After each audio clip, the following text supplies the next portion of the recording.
Hola, ¿cómo estás? Hola, ¿cómo estás? Buenas noches. Bien, buenas noches. ¿Cómo es tu nombre? Bien, Ok, el bien. tuyo, Agustín. Agustina, sí. Bien. Bien, ahí me habían pasado los trabajos prácticos que querías ver, los temas. Te quería preguntar si entendés algo de termodinámica, más o menos. No, estoy bastante oxidado con termo. La cursé el año pasado y la estoy bastante oxidado. Tengo Bien, algunos conceptos, por ejemplo, la energía libre de Gibbs, eso, hay algunas cosas de entropía, energía interna que los tengo frescos, pero hay otras cosas que hago agua, que es lo que por eso me está costando. bien. Bueno, ¿querés que hagamos un repaso y después vamos haciendo hincapié por ahí en lo que más te cuesta? Dale, perfecto. Bien, a ver.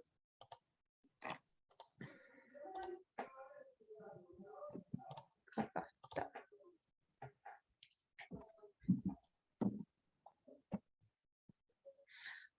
Bueno, la termodinámica estudia la energía puesta en juego durante un proceso, estudia la manera en la que las distintas formas de energía se intercambian entre sí durante un proceso y la probabilidad de que un proceso ocurra o no.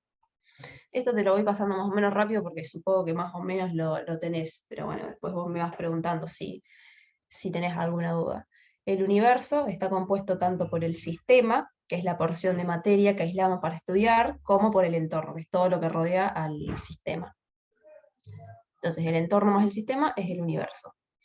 Los tipos de sistemas pueden ser abiertos, cerrados o aislados. El abierto puede intercambiar materia y energía con su entorno, el cerrado puede intercambiar energía con su entorno pero no materia, y el aislado no puede intercambiar ni materia ni energía, ¿no? Como sería un termo. O sea, en realidad los termos no son un sistema aislado porque en la realidad no pasa, sino que pierden calor, pero Sí, tienen teóricamente pérdida. deberían ser así. Bien, bueno, esto lo voy a pasar. Después, el estado de un sistema va a representar la condición en la que se encuentra un sistema, va a estar definido por un valor determinado de cada una de sus propiedades macroscópicas, que son la presión, la temperatura, la composición, entre otros. Y cualquier sistema que muestre un conjunto de variables identificables tiene un estado de termodinámico, esté o no en equilibrio. Después, las funciones de estado son propiedades que determinan el estado de un sistema, son propias de ese estado e independiente de la forma en la que se llegó a él, ¿no? Entonces, acá es lo que muestra el gráfico este de los caminitos, ¿no? Estas son funciones de estado. Por ejemplo, la Sí, temperatura, el sí. volumen, etc. Bueno, después tenemos transformaciones reversibles y irreversibles. La reversible se realiza mediante una sucesión de estados de equilibrios del sistema con su entorno y es posible devolver al sistema a su estado inicial por el mismo camino. En los procesos reversibles el sistema nunca se desplaza más que diferencialmente de su estado de equilibrio interno o de equilibrio con su entorno. Y la transformación irreversible no cumple las condiciones anteriores, entonces no puedes volver al estado inicial. Bien, el estado de equilibrio termodinámico es cuando vos no ves ningún cambio en las propiedades termodinámicas a largo plazo. Entonces, bueno, acá tenemos las diferencias entre el proceso reversible e irreversible. El reversible procede a través de sucesivos estados de equilibrio. Este no puede ser invertido por un cambio en una variable. El reversible puede ser invertido por el cambio infinitesimal en una variable. Esto es una idealización, no es algo que pasa en la realidad, y irreversible es lo que ocurre en la vida real. Bueno, los tipos de procesos tenemos el isobárico, que es a presión constante, el isocórico a volumen constante, el isotérmico a temperatura constante, el adiabático cuando el calor es cero. Yo esto no sé si vos querés ir anotándolo o no sé si querés que te No, dé... no, esto de termo, sí, hay cosas básicas de termo como. Bueno, Bien. Bueno, la energía, la capacidad de realizar trabajo o transferir calor, puede ser potencial, que está dada por la posición, cinética por el movimiento, y la interna, asociada con el cambio, con el estado interno de un sistema, ¿no? Entonces la suma de la energía total de un sistema está dada por las tres. En ausencia de campos externos, no vamos a tener la energía cinética, y si estamos en reposo, tampoco vamos a tener la potencial. Entonces la energía total va a ser igual solamente a la energía interna, que está asociada con el estado interno de un sistema. Perfecto. Sería U. Sería U, acá dice, pero sí es U también. Entonces, la energía interna está dada por la energía cinética y potencial de las moléculas, átomos y partículas subatómicas que constituyen el sistema. Entonces, la energía cinética interna va a ser la suma de la energía cinética de todas las partículas del sistema. La potencial es debida a la interacción de todas las partículas entre sí. Bueno, y acá tenemos los distintos tipos de movimiento, pero eso no hace falta. Después, fíjate, si la energía sale del sistema, el delta E es menor a 0, y si la energía entra al sistema, el delta E es mayor a 0. Entonces, las unidades de energía son joules, ergios, calorías, entre otros.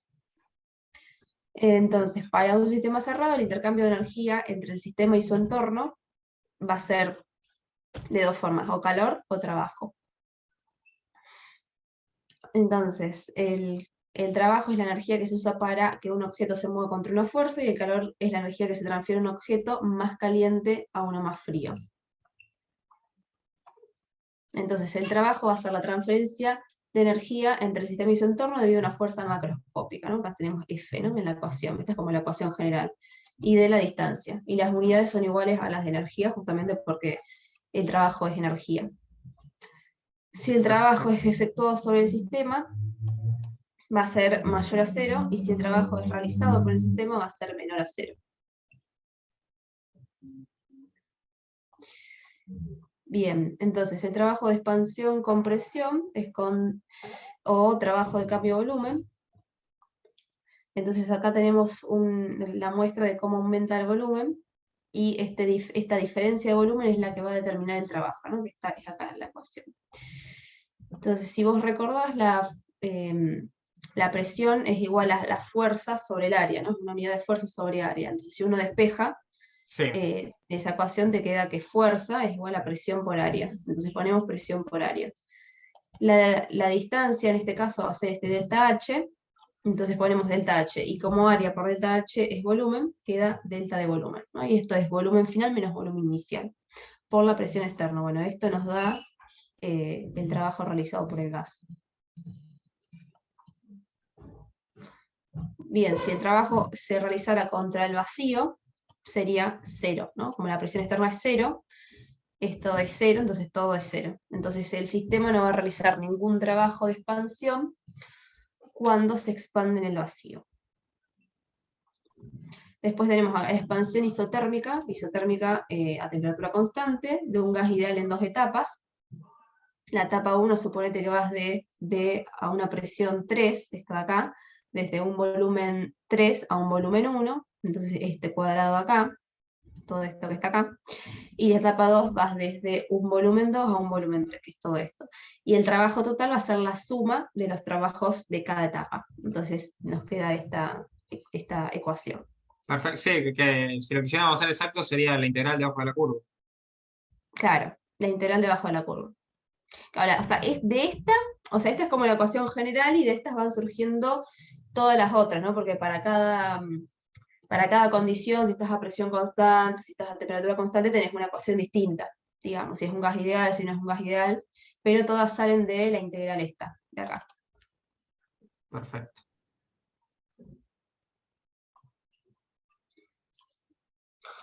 Entonces, bueno, esto es lo mismo que teníamos hoy. Tenemos tres casos: si tenemos expansión isotérmica de un gas ideal, contra una presión externa constante, contra el vacío, o en forma reversible. En forma irreversible era la que veíamos hoy de presión por delta de volumen. En forma reversible contra el vacío, como la presión es 0, nos queda el trabajo 0. Y en forma reversible, ves acá volvemos a usar la integral de esta ecuación. Si te acordás de la ecuación de los gases, que era P por B igual a N por R por T, despejas P y te queda NRT sobre B. Entonces, acá lo que hacemos es reemplazar donde dice P por esto, por lo de acá arriba, y como N, R y T es constante, ¿no? Porque R es una constante, el número de moles es constante, y la temperatura, como estamos en una condición isotérmica, también es constante, entonces lo vas a sacar todo fuera de la integral. Entonces te va a quedar la integral de diferencial de volumen sobre B, y esto era si te acordás, era la integral de 1 sobre B era logaritmo, entonces te queda el logaritmo de B2 sobre B1. Y esta sería la función, la ecuación para calcular el trabajo en el caso de que estemos en forma reversible. Bueno, entonces acá tenemos la diferencia, ¿no? En forma irreversible es esta de acá, menos presión por delta de volumen, y en forma reversible la que tiene el logaritmo, más o menos para acordarte. Y siempre el trabajo que se realiza en una reacción irreversible va a ser menor al trabajo que se realice cuando es reversible. Y el trabajo máximo es cuando la expansión es reversible. O sea, esto, cuando te preguntan el trabajo máximo, tenés que calcularlo teniendo en cuenta esto. Bueno, acá de vuelta un resumen.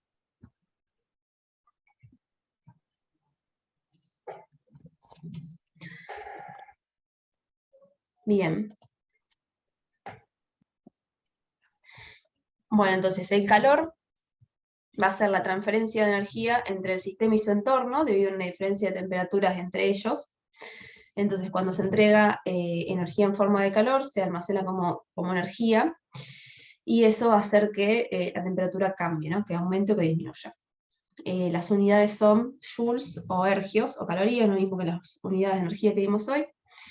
Fíjate que si el sistema absorbe calor, el proceso se lo considera endotérmico, y si el sistema libera calor, se lo considera exotérmico. Bueno, el calor es la energía transferida a un cuerpo debido a una diferencia de temperatura. Tenemos estos tres mecanismos por los que se transfiere calor: conducción, convección y radiación. La temperatura es la magnitud que refleja el nivel térmico de un sistema e indica el sentido en el que se transfiere el calor. Bueno, y el principio cero de la termodinámica nos dice, si el sistema A está en equilibrio con el sistema B, y el sistema B lo está con un tercer sistema, C, entonces ahí C está en equilibrio térmico. O lo que es lo mismo decir, más fácil, esto de acá abajo, los objetos en contacto térmico intercambiarán calor hasta alcanzar el equilibrio térmico, o sea, la misma temperatura. Bueno, esto de los termómetros lo vamos a pasar. Bien, acá tenemos la medición del calor por la calorimetría. La capacidad calorífica va a ser la relación entre el calor aportado y el aumento de temperatura producido. Entonces nos queda esto de acá, calor sobre delta de temperatura. Entonces, como el calor va en joules, o sea, en unidades de energía, y la temperatura va en grados centígrados o en Kelvin, tenemos todas estas unidades. Entonces, y la capacidad calorífica, fíjate que va a ser una propiedad extensiva, o sea, cuando más grande sea la muestra, más calor vas a necesitar para aumentar la temperatura de una cantidad. O sea, no es lo mismo calentar 100 mililitros de agua que 1 litro de agua, ¿no? No va a ser el mismo calor que vas a necesitar para aumentar la temperatura. Y después surge la capacidad calorífica específica, o lo que es lo mismo que el calor específico, que es la capacidad calorífica, pero dividida la masa de la muestra. Entonces, como esto eran unidades de Joule sobre grado, o Joule sobre Kelvin, etc., ahora le agregamos masa, y la masa la medimos en gramos, en kilos, entonces nos quedan estas unidades.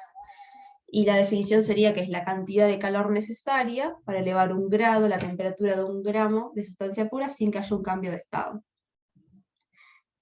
Y bueno, la capacidad calorífica molar es lo mismo que la de arriba, pero en vez de dividirlo por la masa, se divide por el número de moles de la muestra. Entonces nos queda joule sobre mol sobre grado, o alguna de estas tres. Y esto va a ser la cantidad de calor necesaria para elevar 1 grado la temperatura de 1 mol de una sustancia pura sin que haya un cambio de estado. Bueno, acá tenés los calores específicos de las distintas sustancias, pero bueno, esto siempre te lo van a dar en los problemas. Bueno, acá tenemos la ecuación fundamental de la calorimetría. El calor es igual a C, que es la capacidad calorífica, por delta T, que es la variación de temperatura. o lo que es lo mismo, si te acordás, la capacidad calorífica es lo mismo que tenemos acá arriba, que C sobre M. Entonces si despejamos C de acá, nos queda que C, que es calor específico, por M. Entonces nos queda C por M por delta T. Y también lo podemos escribir como número de moles por capacidad calorífica molar por delta T. ¿Cuál de las tres tenés que usar? Bueno, depende de los datos que tengas en el problema. Entonces, fíjate, si el cuerpo recibe calor, quiere decir que el calor es mayor a cero y la temperatura final va a ser mayor a la inicial. Y si el cuerpo cede calor, lo contrario, la temperatura va a disminuir. Bien. Después tenemos el calor latente, que es la cantidad de calor necesaria para que un gramo de sustancia cambie de estado de agregación. Entonces, el calor en este caso va a ser igual a M, que es la masa, por L, que es el calor latente. Y las unidades de L son joule sobre gramo, joule sobre mol, etc. Perfecto. Bien, acá tenemos la curva de calentamiento. Sí, con el calor latente y el calor sensible. ¿Cómo? Con el calor caliente y el calor sensible, la curva. Sí, sí, claro. Entonces, fíjate, si vos, se supone que acá estamos a menos 4 grados. Bueno, estás acá en este punto, entonces acá consideramos que estamos en estado sólido. Hasta que llego a, por ejemplo, no sé, 0 grados. Entonces, durante esta etapa vas a calcular el calor con esta ecuación. Y fíjate que acá usas el calor específico, pero para el estado sólido, ¿no? Por el delta de temperatura, que sería T final menos T inicial, ¿no? Esto, depende de donde estés parado, pero siempre usas esta ecuación. Ahora, cuando estás en el cambio de estado, acá estamos, suponete que pasamos la temperatura de fusión, del punto de fusión, y vamos a pasar el estado líquido. Bueno, hay una parte donde está, se llama interfase sólido-líquido. Entonces acá no nos sirve esta ecuación. ¿Por qué? Porque fíjate que la temperatura es la misma.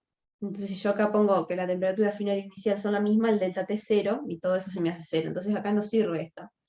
Entonces en este caso se usa la de calor latente, ¿no? Calor de latente para la fusión por la masa. Después, sigo aumentando la temperatura, sigo aumentando el calor, entonces aumenta la temperatura y ya pasé al estado líquido. Entonces acá volvemos a usar la de la calorimetría. Y usamos el calor latente para el estado líquido. Y después de vuelta seguimos aumentando el calor y entramos en la interfase líquido-vapor. Y acá de vuelta, esta no se usa porque la temperatura es constante. Entonces ahí usás la de calor latente. Y si seguís aumentando el calor, después pasás al estado gaseoso, ¿no? Y ahí volvés a usar la de la calorimetría.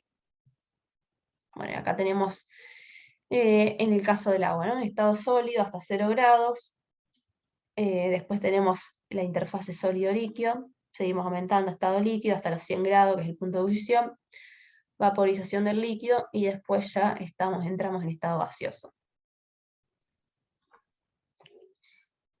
Bien, los principios de la calorimetría son estos dos. Cuando dos o más cuerpos con temperaturas distintas son puestos en contacto, van a intercambiar calor entre sí hasta alcanzar el equilibrio térmico. Y la cantidad de calor recibida por uno es igual a la cantidad de calor cedida por los otros. O sea, lo que uno pierde, lo que un objeto pierde es lo que otro objeto gana, ¿no? Por eso si vos pones un vaso de agua fría en contacto con, lo mezclas con una olla de agua caliente, bueno, el calor que perdió el agua caliente es el calor que va a tomar el agua fría, digamos, ¿no? Hasta que alcancen el equilibrio. Y después la cantidad de calor recibida por un sistema durante una transformación es igual a la cantidad de calor cedida por él en la transformación inversa. Bueno, después acá tenemos lo que es el calorímetro, que es un dispositivo que permite determinar el calor puesto en juego en un proceso mediante la determinación del cambio de temperatura producido.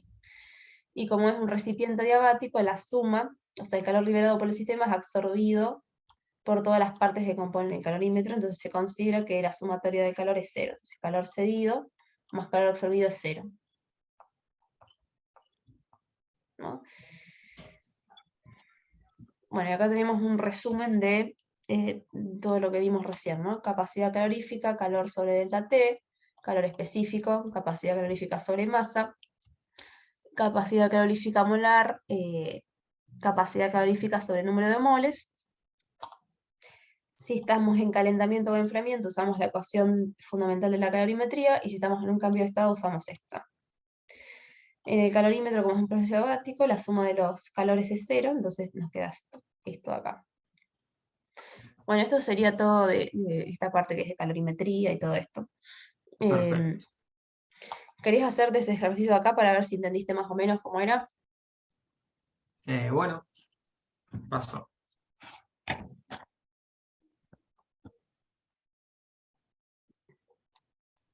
Así no te sigo atacando con teoría, como para ver si entendiste, y bueno, después seguimos con lo otro. No hay problema, sí.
¿Son 35.000 calorías? La respuesta de la A.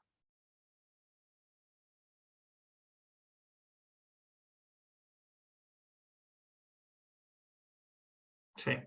Claro. Tenés, Bien, sí. perfecto. Y después el B nos dice, si por descuido un compañero calienta el agua del termo a 90 grados, calcula la cantidad de agua fría a 10 grados que tendrías que agregar para obtener la temperatura deseada. Fíjate de acá, trata de identificar cuál es la temperatura inicial, cuál es la temperatura final. Fíjate Claro, que calculo el tenés agua calor y caliente y después tenés agua calculo. fría. ¿Cómo? No, calculo el calor para 90 grados y después hago la diferencia. Con- Claro.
Serían 71 gramos, 71,42.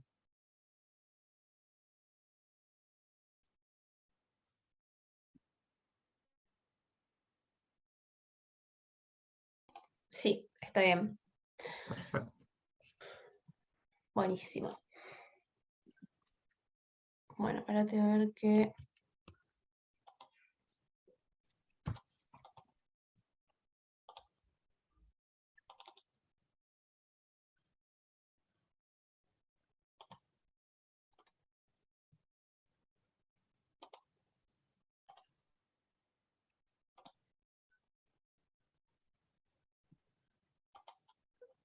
¿Estás viendo lo que dice termodinámica 2?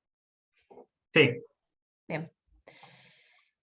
Bueno, entonces, bueno, la fórmula general del trabajo, como vimos hoy, era la integral de la presión por el diferencial de volumen.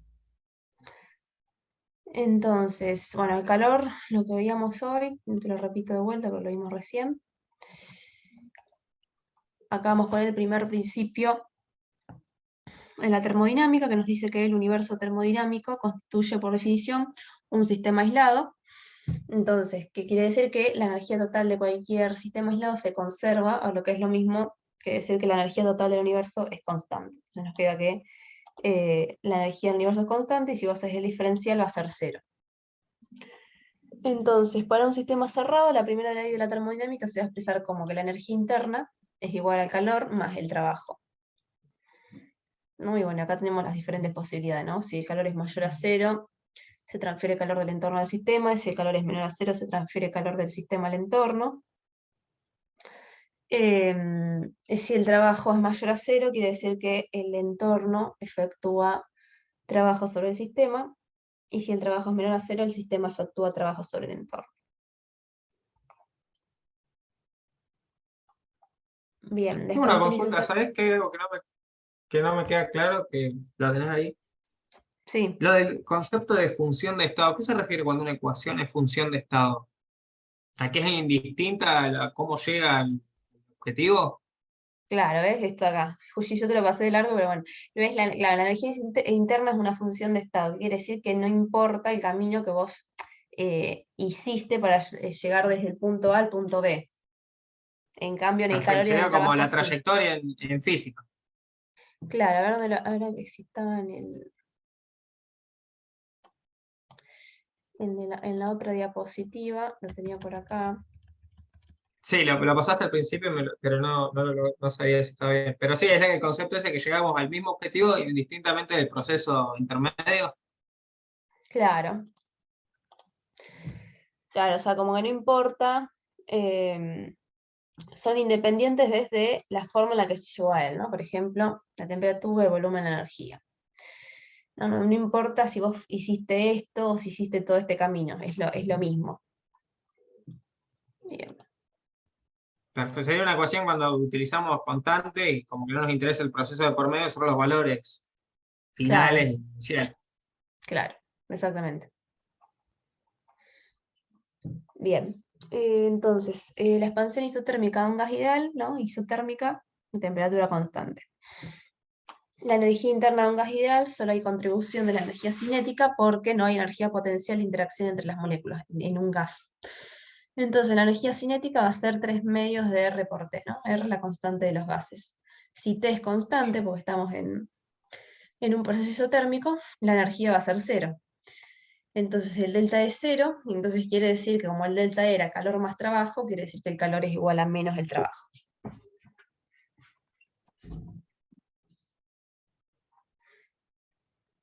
Bien, entonces, contra el vacío, la energía es cero, entonces el calor es igual a menos el trabajo. Si la presión externa es cero, el trabajo va a ser cero y el calor va a ser cero. Si la presión externa es constante, bueno, acá sí nos queda esto, y como el trabajo era presión sobre diferencial de volumen, el calor va a ser igual pero con el signo contrario. En una expansión reversible, la energía interna es cero, entonces el calor es igual a menos el trabajo, y acá el trabajo se calcula con esta ecuación. Y el calor es igual, pero con el signo contrario. Bueno, esta es la ecuación que teníamos hoy, es la Sí. calorimetría. Fíjate que el calor a volumen constante es igual a la masa por el calor específico a volumen constante por el delta de temperatura. Y para la presión constante hay un calor específico a presión constante. Entonces ahora igual lo vamos a ver. Entonces, fíjate,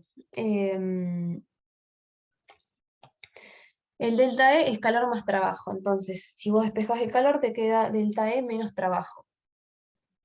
Entonces, el calor queda igual a delta E más presión externa por delta de volumen, ¿no? Porque como tenemos menos, con el menos de la ecuación esta nos queda positivo. Entonces, a volumen constante, el delta B es cero, o sea, esto de acá es cero, entonces nos queda que el calor es igual a la energía interna, al delta de energía interna.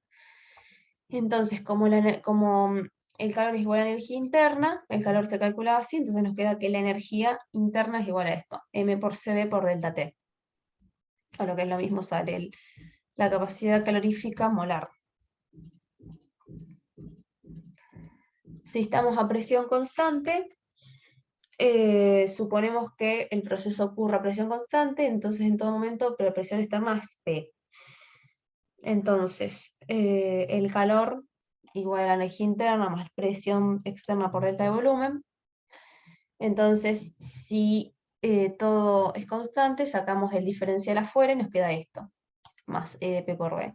Y a todo esto se lo llama la entalpía. Entonces nos termina quedando que el calor es igual a al delta H, ¿no? Nos queda esto acá. Si el delta H es mayor a 0, el proceso va a ser endotérmico, y si el delta H es menor a 0, el proceso va a ser exotérmico. ¿Qué sería la entalpía conceptualmente? Conceptualmente, a ver, ¿cómo te lo puedo Porque, por ejemplo, la explicar? energía interna es el movimiento interno de las partículas, de la molécula que compone la sustancia. Pero la entalpía, ¿qué es?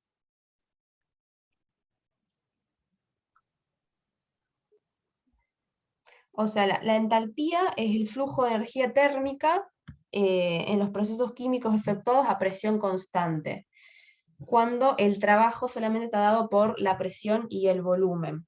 O sea, es la cantidad de energía que un sistema intercambia con su entorno. Eso sería la energía, Entonces, la la entalpía. entalpía es lo mismo que el flujo de calor, nada más que lo estamos considerando a presión y a temperatura, no, a temperatura constante no. Claro, o sea, vos tenés en cuenta la energía y la presión y el volumen, ¿no? Que es Sí. lo que te indica la ecuación.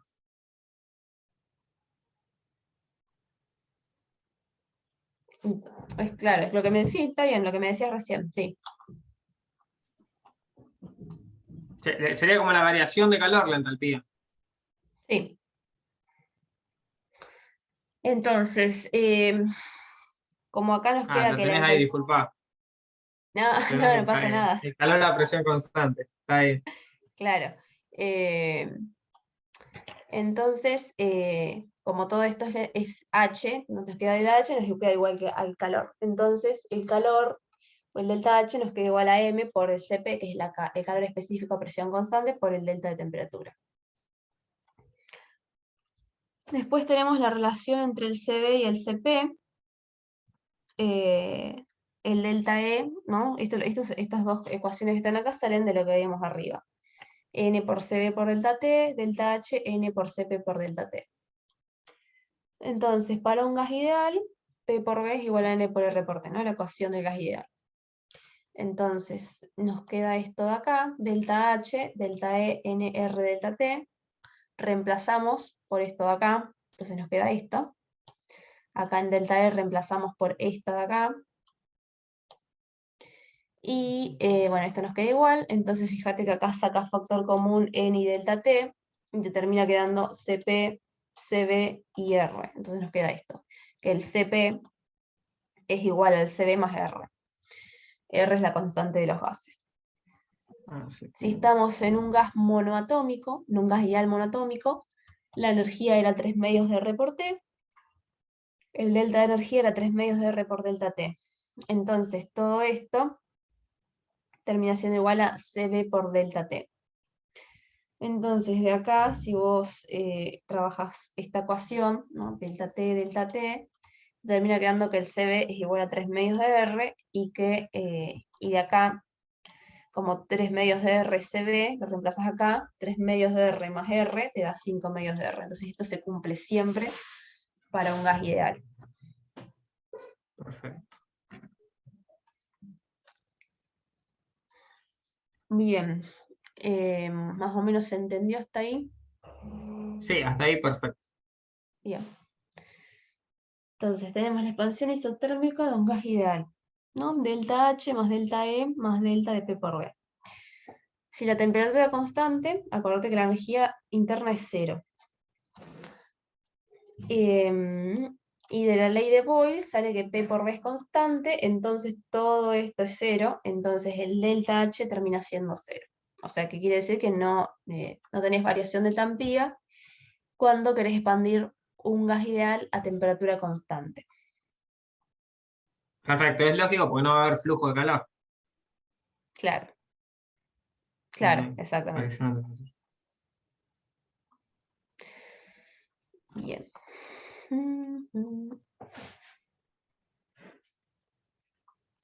Bueno, acá tenemos el delta H de un cambio de estado.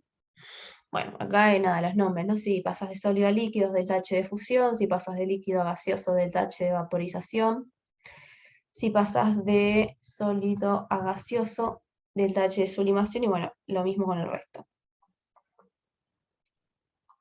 Bien. Acá viene lo que es la termoquímica, que estudia los cambios de calor que acompañan a las reacciones químicas. Las reacciones pueden ocurrir o a presión constante o a volumen constante. Entonces, a presión constante, el calor era igual al delta H, y a volumen constante era igual al delta E.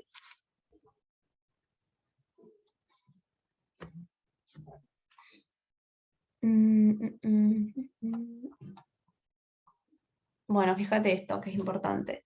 Suponete que tenemos esta ecuación, tenemos el reactivo A, el reactivo B, el reactivo A y el reactivo B se combinan para dar C y D, ¿no? Y después estos que están acá son los coeficientes. Entonces, el cambio de entalpía vendrá dado por la diferencia entre los estados inicial y final, o sea, entre los productos y los reactivos. Entonces, el delta H de reacción va a ser igual a la entalpía de los productos menos la entalpía de los reactivos.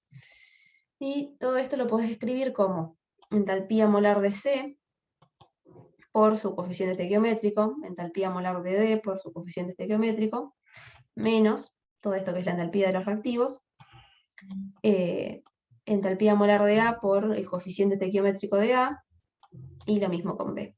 Entonces esta nos queda como la ecuación general, que la puedes escribir así. Entonces, es la sumatoria de las entalpías de cada reactivo por sus coeficientes estequiométricos. Y si usas la de los reactivos, le tenés que poner el signo negativo. Perfecto.